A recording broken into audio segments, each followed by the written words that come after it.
स्वागत है बच्चों, हमारे चैनल पर हम आपके लिए लेकर आए हैं कक्षा 9 की गणित कार्य पुस्तिका उपचारात्मक शिक्षण में से कार्यपत्रक नंबर 15।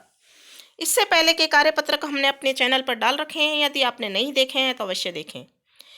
इस कार्यपत्रक 15 में विषय वस्तु है एक चर राशि वाले समीकरण और अधिगम बिंदु है कथन से मानसिक गणना करना, यानी कि संख्यात्मक संक्रियाएं।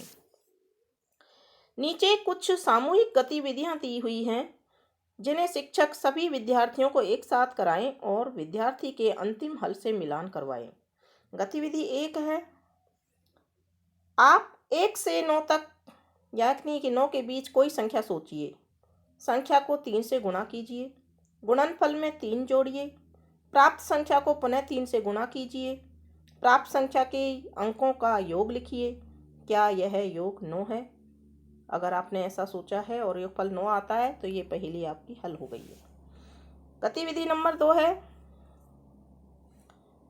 1 से 9 तक की बीच की कोई संख्या सोचिए, 3 से गुणा कीजिए, प्राप्त गुणनफल में 6 जोड़िए, जोड़ने पर प्राप्त संख्या को 3 से भाग दीजिए, योगफल में सोची गई संख्या को घटाइए। आपका हल 2 है।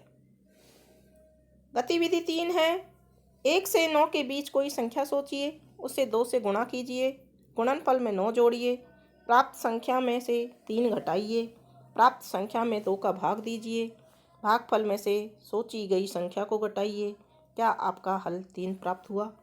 तो आपकी ये पहेली हल हो जाएगी। इसी तरह से आप भी बच्चों कोई पहेलियाँ बना सकते हैं। अगर बना सकते हैं तो यहाँ लिखिए। तो हमने अपने अनुसार ये पहेलियाँ बनाई हैं। पहली पहेली है, 1 से 9 के बीच की कोई संख्या सोचिए, संख्या को 3 से गुणा कीजिए, प्राप्त संख्या को दुगुना करके 6 का भाग लगाइए, प्राप्त संख्या आपकी सोची गई संख्या होगी। दूसरी पहेली है, 1 से 9 तक की कोई संख्या सोचिए, 2 से गुणा करके प्राप्त संख्या को दुगुना कीजिए, प्राप्त संख्या में 4 का भाग दीजिए, आपकी सोची गई संख्या प्राप्त हो जाएगी।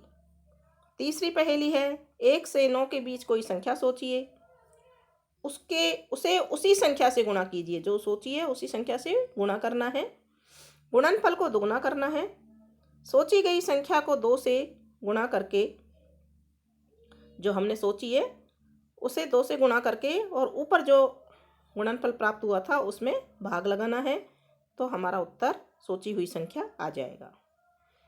चौथी पहेली है, 1 से 9 तक की कोई संख्या सोचिए, उसे 5 से गुणा कीजिए, गुणनफल को 2 से गुणा कीजिए, प्राप्त संख्या में 10 का भाग दीजिए, प्राप्त संख्या आपकी सोची हुई संख्या होगी। तो बच्चे आप भी इस तरह की पहेलियां बना सकते हैं और अपनी क्लास में इसको गणित की पहेली के रूप में खेल सकते हैं। इससे आपकी मानसिक जो विकास है वो होगा और सोचने की क्षमता बढ़ेगी। आपके द्वारा बनाई गई पहेलियों को कक्षा में अन्य विद्यार्थियों से पूछिए, यानी कि यहाँ जो पहेलियाँ हमने दी हैं इसकी तरह की पहेली आप बना सकते हैं और उनको अपनी क्लास में अपने साथ के बच्चों से पूछ सकते हैं। इस तरह से यह कार्यपत्रक पूरा होता है। बच्चों, आगे का कार्यपत्रक देखने के लिए जुड़े रहिए हमारे चैनल से। धन्यवाद।